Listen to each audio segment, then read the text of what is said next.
Bonjour, je suis Chloé et bienvenue dans la parenthèse vivante.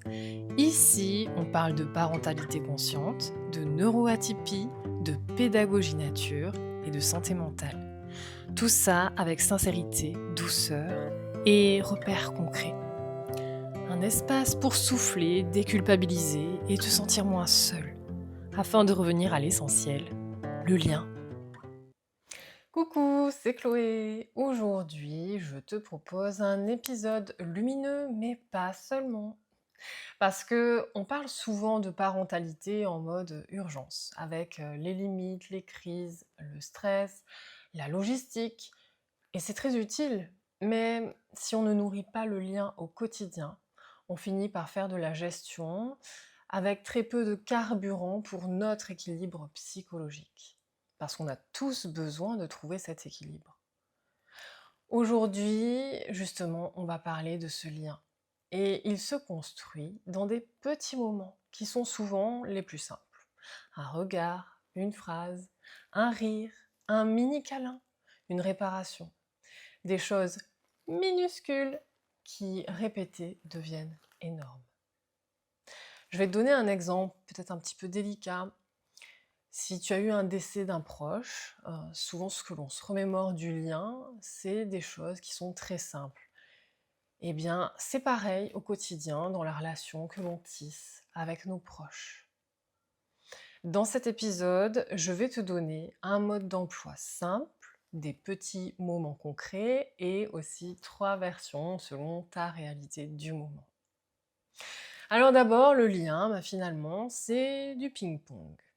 Pourquoi? Alors, on va plutôt imaginer ça un peu comme une partie de tennis. Je vais t'expliquer pourquoi. Ton enfant, il va servir. Donc, il va te donner finalement un regard, regarde, une grimace, une question, un soupir, un dessin qu'il peut te coller sous le nez. Il peut te crier maman depuis l'autre pièce. Et toi, eh bien, tu vas retourner. Tu vas faire un regard, un geste, un je t'ai vu. Et ces échanges en aller-retour, eh bien, les chercheurs les appellent serve and return. C'est une base solide, mais vraiment très solide, du développement relationnel et émotionnel. Alors le truc important, c'est qu'un retour, il peut durer seulement 2 secondes. On n'a pas forcément besoin de faire des super longs retours. Le lien n'a pas besoin de durer dans le temps, il a besoin d'être à répéter. L'idée, c'est de sentir que l'autre, il est là et vraiment présent. Alors un petit challenge dans ta journée, tu peux viser 5 retours, mais qui sont conscients. Des je t'ai vu, des montre-moi, je t'entends, plus un regard. Être conscient que l'on est là. Les petits moments qui vont nourrir la sécurité affective, alors je vais t'en donner plusieurs. Tu peux en choisir que 2 au début, par exemple. Alors il y a d'abord les regards, je te vois. Un enfant, il a souvent besoin de quelque chose de simple, c'est d'être vu. Le regard plus un hochement de tête, ça donne une micro-sécurité. Par exemple, si tu es au téléphone, on sait que c'est pas toujours facile d'être au téléphone avec nos enfants à côté, eh bien, tu ne peux pas répondre. Tu poses ta main sur l'épaule de ton enfant et tu le regardes pendant 2 secondes. Tu viens finalement de lui faire un retour. Ensuite, on a un autre exemple avec des câlins de passage. Les câlins, ça peut être avant de partir, par exemple, dans notre journée, au retour, avant de dormir, après une tension. La règle finalement, c'est que tu peux faire juste un câlin qui peut durer même 7 secondes, hein, sans téléphone et avec une respiration lente. C'est vraiment très efficace. Il y a un autre exemple, c'est les phrases qui vont rester. Les enfants, ils vont retenir moins nos longs discours, mais plutôt nos petites phrases au bon moment.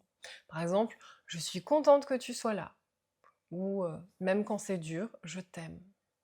Un autre exemple, «Je te fais confiance, tu peux essayer».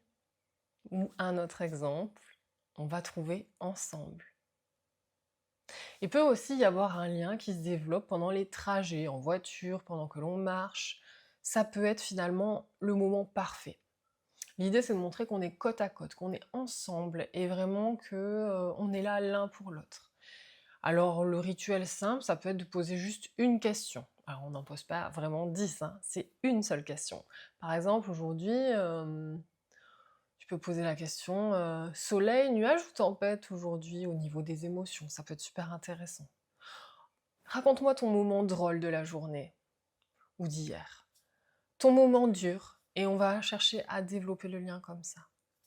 On a aussi la possibilité de cuisiner ensemble. En plus, ça développe des compétences, mais c'est de la connexion qui est déguisée. On fait, on participe, on est utile et après tu peux dire une phrase, «J'aime bien faire ça avec toi». Ça a des moments super chouettes parce que l'enfant apprend plein de choses. Il y a également un autre exemple, c'est le rire. Alors ça fait un reset total. Une minute bête à faire, des grimaces, des voix ridicules, danser, eh bien, ça change vraiment totalement le climat. La réparation, ça c'est un outil super puissant, j'en ai déjà parlé pas mal de fois. Dans une relation parent-enfant, il y a forcément des moments où on n'est pas accordé. Tu interprètes mal, tu réponds trop vite, tu es fatigué, ton enfant est submergé, tu t'énerves, tu cries ou en tout cas tu rates le moment. Ça, c'est normal. Ce qui fait la solidité du lien, ce n'est pas l'absence de raté, c'est le retour au lien après le raté. En psychologie du développement et de l'attachement, on parle beaucoup de cette idée. L'enfant, il a surtout besoin de sentir que la relation, elle va tenir, même quand il y a eu une tension et que l'adulte peut revenir, reconnaître, réparer. On appelle ça rupture and repair. Désolée pour mon accent anglais. Il y a des ratés, des décalages. Et ce qui compte, c'est le retour au lien. Il y a eu des travaux autour d'une still face. Alors c'est une expérience qui date des années 70 où on voit une mère qui interagit avec un bébé, son bébé de moins d'1 an. Les deux vont communiquer verbalement, non verbalement, ils se font des sourires, des bruits, etc. Tout se passe super bien. Et l'expérience, elle va continuer, on va changer une seule variable. C'est que la mère, elle va cesser de répondre aux interactions, elle va rester impassible. Elle n'utilise plus sa voix ni ses gestes. L'enfant, dans un premier temps, il va tout faire pour attirer son attention. Il va pointer du doigt, il va faire plein de sourires, il va pouvoir s'agiter et ça dure quelques minutes. Puis au bout d'un moment, il panique et il finit en pleurs. Ça montre vraiment l'importance que l'on puisse revenir vers eux après des moments parfois difficiles. Alors, un protocole en quelques secondes, ça peut être je me suis emportée, j'étais dépassée, ce n'est pas ta faute. Ça, c'est un sujet que j'avais pas mal abordé, il y a plein de façons de faire. On peut aussi dire je t'aime, on recommence pour justement développer ce lien, montrer que l'on est là et que ce ne sont pas nos émotions qui vont changer finalement ce que l'on ressent, les sentiments que l'on a envers les autres. Alors, 3 variantes pour la vie de parents. D'abord, les parents solos qui sont pressés. Ils n'ont pas toujours besoin d'une connexion plus longue. Si tu es seul, si tu portes déjà beaucoup, tu n'as pas besoin de nouveaux rituels. Tu as besoin de petites connexions, mais qui sont intégrées dans ton quotidien. Alors, tu peux avoir, quand tu n'as pas de temps, tout simplement un regard, ta main avec un contact, une phrase qui peut toujours être la même, c'est «Je suis contente de te retrouver». Ça n'a pas forcément besoin d'être compliqué, mais l'idée c'est vraiment que l'enfant il sente qu'on n'est pas toujours sur nos téléphones, qu'on n'est pas toujours occupé à gérer nos listes et tout ce qui nous entoure en fait. Ils ont vraiment besoin de sentir cette connexion sans rien d'autre qui vient déranger ça. Il peut également y avoir le câlin de passage. Alors, c'est tout. L'objectif, il est pas de faire plus. L'objectif, c'est de faire mieux, de faire plus qualitatif. Je vais donner un petit exemple. Par exemple, quand tu es à bout, que tu n'as vraiment plus rien en stock, en énergie, tu peux faire juste un petit câlin, dire: «Je suis là» et tu verras en fait que ton enfant, il va se rebrancher à toi et toi aussi finalement. Il y a une autre possibilité quand il y a aussi, un exemple de fratrie, un petit peu complexe, quand il y a des enfants, plusieurs enfants, on passe vite en mode, police, parfois quand ils se chamaillent. Et le vrai besoin en fait, c'est l'équité, c'est pas l'égalité. L'enfant en fait, il veut sentir que, «Moi aussi j'existe». Il y a 2 outils qui sont assez simples dans ces moments-là. C'est le moment spécial, on va peut-être prendre 10 minutes par semaine et par enfant. top chrono. L'enfant, il va choisir, toi tu suis, tu ne corriges pas, et ça réduit énormément les crises, d'attention. Ensuite, il y a le rituel, donc ça peut être un autre rituel instauré en famille, chacun son compliment au dîner. Chacun dit quelque chose de positif sur une autre personne. «J'ai aimé quand, tu as fait ça, merci pour, quelque chose, j'ai vu que ça s'est, je sais pas, que j'ai vu que tu as fait ça». En faisant tout ça, et bien, tu crées un climat et c'est, de la gratitude, en fait. C'est un petit peu comme ce qu'ils font les Américains pour Thanksgiving, sauf qu'en fait, c'est un travail au quotidien et les enfants, ça va développer, en fait, une cohésion, familiale et ça, c'est très important. Je vais te donner un petit exemple avec 2 enfants qui se disputent. Si tu sens que ça va exploser, tu poses un cadre, donc d'abord tu vas protéger, tu vas dire: «Stop, je ne peux pas te laisser taper» et tu gardes ton carburant. Et ensuite, tu vas nourrir le lien, en dehors des conflits. On nourrit pas pendant les conflits, on laisse tout le monde se calmer. J'ai aussi des variantes à te proposer pour un enfant qui est soit, trop, présent, soit trop autonome. Si ton enfant, il a beaucoup besoin de présence, qu'il ne sait pas rester seul, souvent il cherche un lien en continu, ça peut être très fatigant, parce qu'on n'est pas tous comme ça, on n'a pas tous les mêmes besoins et lui, en fait, il n'a pas de lien, prévisible. Alors tu peux lui donner rendez-vous pendant 5 minutes par jour ou 10 minutes, par exemple 2 fois par semaine. Même heure, même endroit, tu peux lui dire: «À 6 heures, à 18 heures, c'est notre moment». Si ton enfant, il est très autonome, au contraire, qu'il est un petit peu dans sa bulle et qu'il ne réclame pas forcément de moments comme ça, d'attention, eh bien, il a besoin de, petites portes d'ouverture, on va dire. La solution, ça va être de faire des portes de connexion. Tu peux me montrer, pendant 30 secondes? Tu peux me montrer quelque chose pendant 30 secondes? Tu peux lui proposer. Tu me racontes ce qui s'est passé, là, par exemple, aujourd'hui, et ça peut être pendant les trajets. En fait, l'idée, c'est de pas forcer, mais c'est d'inviter.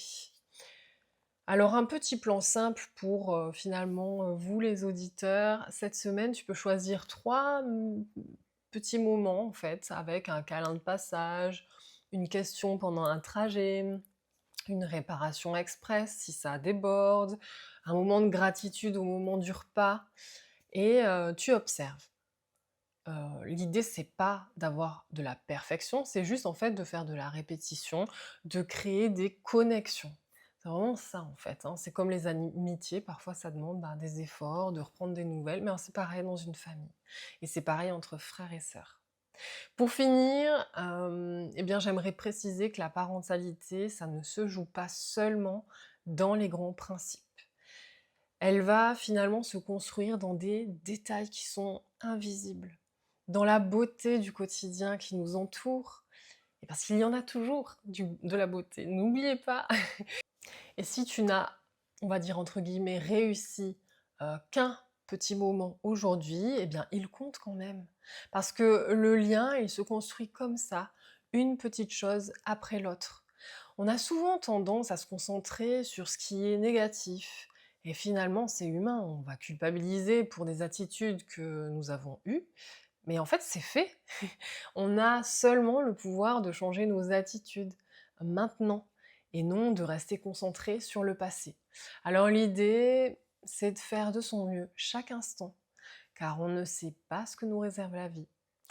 Et finalement, l'important, c'est d'être là, dans le moment présent, et reconnaissant pour tout ce qui nous entoure, pour tout ce que l'on nourrit, pour tout ce que nous pouvons améliorer, plutôt que de rester dans des regrets et de passer à côté de sa vie et surtout des gens que l'on aime. Alors dis-moi, c'est quoi ton petit moment préféré? Ou celui que tu veux créer, que tu rêves de créer, que tu n'as pas forcément pris le temps de créer, par exemple avec tes enfants, avec ton conjoint? Je te remercie d'avoir écouté cet épisode. Et pour créer du lien entre nous, il serait peut-être temps de s'abonner, hein. Je crois que c'est en haut là. Alors n'hésite pas à partager l'épisode, commente-le, like. N'hésite pas surtout, ça aide énormément le podcast. Et enfin, on va finir avec une minute du vivant.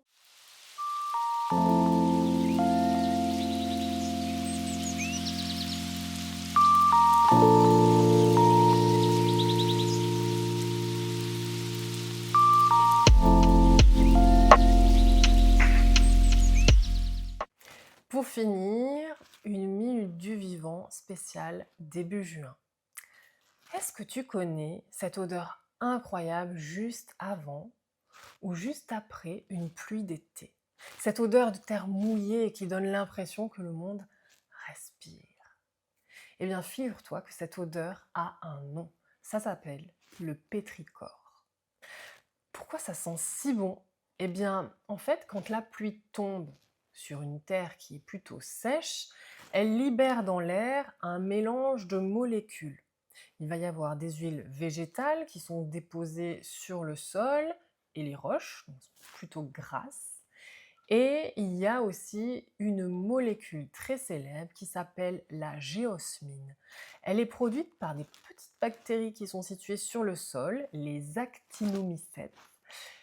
Et donc cette géosmine, elle est détectable par notre nez, à des concentrations même minuscules.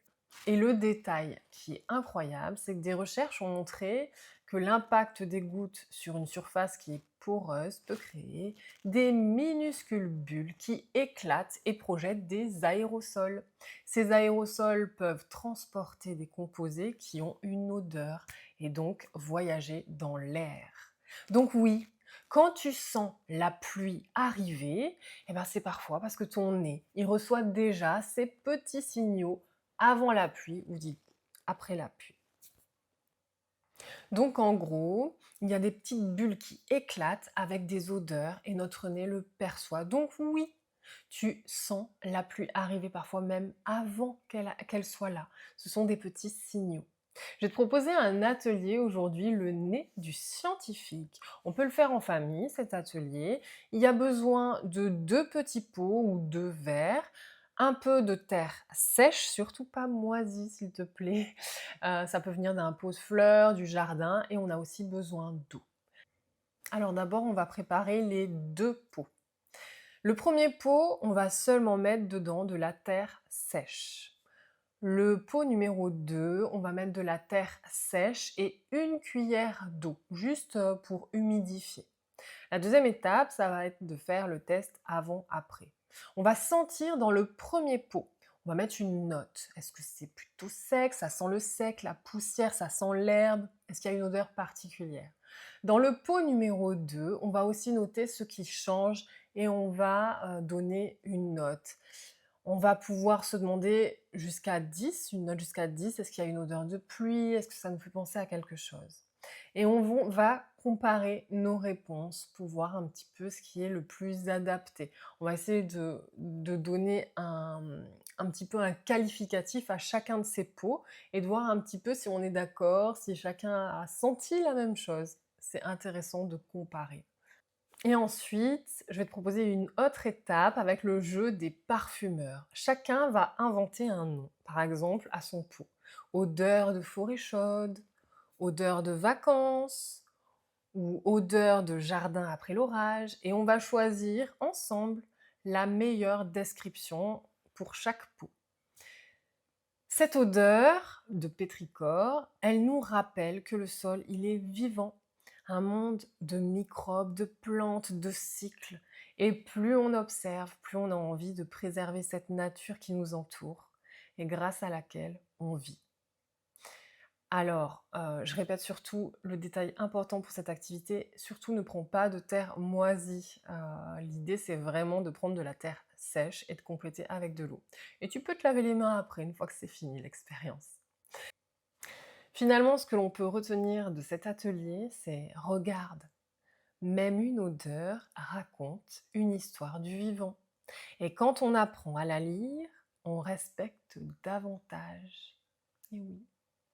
Je te remercie pour ton écoute. Je te dis à très bientôt et belle journée. Ciao ciao!